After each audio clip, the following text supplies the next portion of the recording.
My world forever changed in 1991 when I got a job as a desk clerk at a local motel. That is where I met Richard. There was an instant attraction there. I found him to be funny, witty, and attractive. Shortly later, we began to date, and we had fun. I knew he liked to party with his friends a little bit, and he told me that it was no big deal, that it was just a casual partying. We hung out with his sister and her boyfriend quite often. We'd go out and eat. We'd go to the boardwalk, or we'd just hang out at the house and cook dinner. Occasionally, Richard and I would go to the beach, have a bonfire, and just hang out. We never really went on expensive dates because neither one of us could afford it. We did get into a fight a couple of times while we were dating, and he did slap me.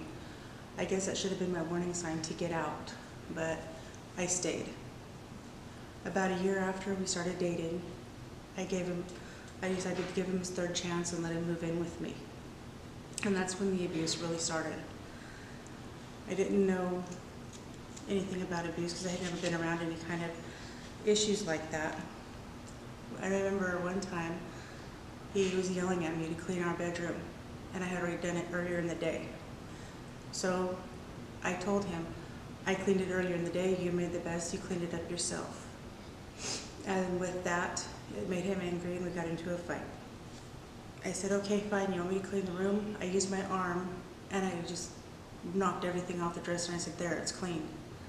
He then punched me, knocked me to the floor, handing me down and choking me until I passed out. When I came to, I had blood in my mouth and I coughed up blood for a few days after that. But he told me that if I ever got smart with him again, it would be my last, because the next time he would finish me off for good. It would be lights out permanently. This abuse continued. He kept, every time he'd hit me, it was always, I'm sorry, I'll never do it again, I'm gonna change, things will get better. But once he moved in with me, that's when I discovered how drastic his abuse went with his drugs and his alcohol on a daily basis. It wasn't just a casual partying thing.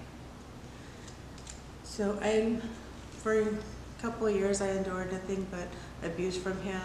He always told me if I tried to leave, he would kill me, it would cripple me, anything he could to intimidate me. And after what he'd been doing to me, I believed that he was capable of everything he said he was going to do to me.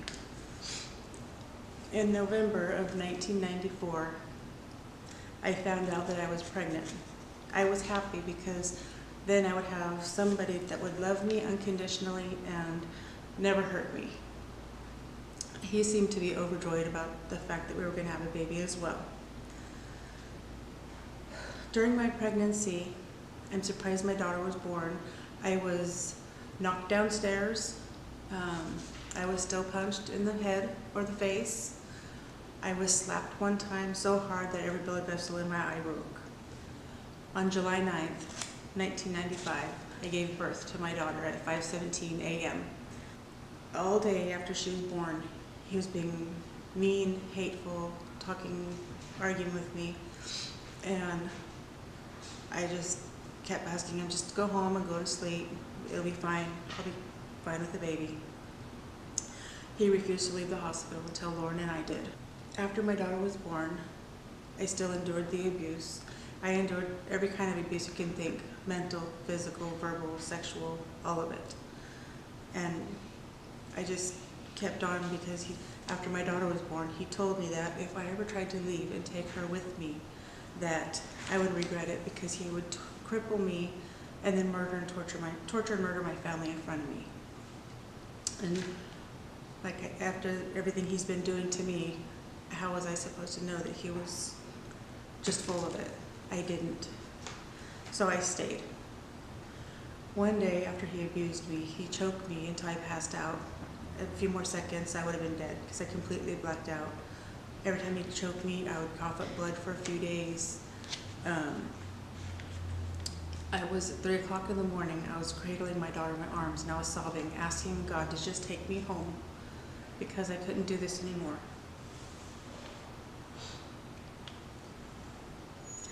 Richard begged me not to leave. He said he would never do this to me anymore. And stupid me, I bought it. We were in Santa Cruz in August of 1996. My daughter was 13 months old. She was in the truck with me. We were locked in. Richard and I had gotten into a fight, and I told him, just don't come home. You'll find your stuff at your mom's house. He said, you're not going anywhere. And he stood in front of my truck. My truck was backed into her driveway. And I told him to move. And he said, you're not going anywhere. And so I backed up my truck to the garage. I put it in neutral and I rolled into him. And I told him to move. He said, you're not going anywhere. So I backed up again and I rolled forward a little bit faster. And this time when I bumped him, I made him stumble. Then I told him to move again, and he again said, you're not going anywhere. And so I told him again to move. So this time when I backed up and I went forward, I told his nephew, you better move him because my truck is so big, I can go over the top of him and I would leave a mark on his body.